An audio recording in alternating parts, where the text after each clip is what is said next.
Ang ikalawang misteryo ay ang paghihimalaan ni Jesus sa kasalan sa Kana. Ama namin sumasalangit ka, sambahin ang ngalan mo. Mapasa amin ang kaharian mo, sundin ang loob mo dito sa lupa para nang sa langit.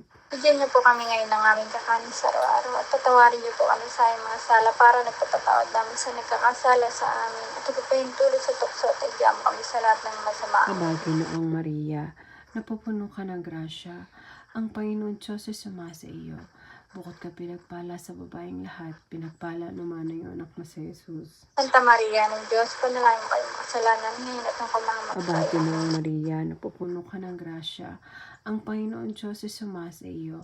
Bukod ka pinagpala sa babaeng lahat, pinagpala naman ang iyong anak na si Jesus. Santa Maria ng Diyos, panalangin mo kayong kasalanan ngayon at ng Aba, kamamatay. Ginoong Maria, napupuno ka ng grasya, ang Panginoon Diyos ay sumasa iyo. Bukod ka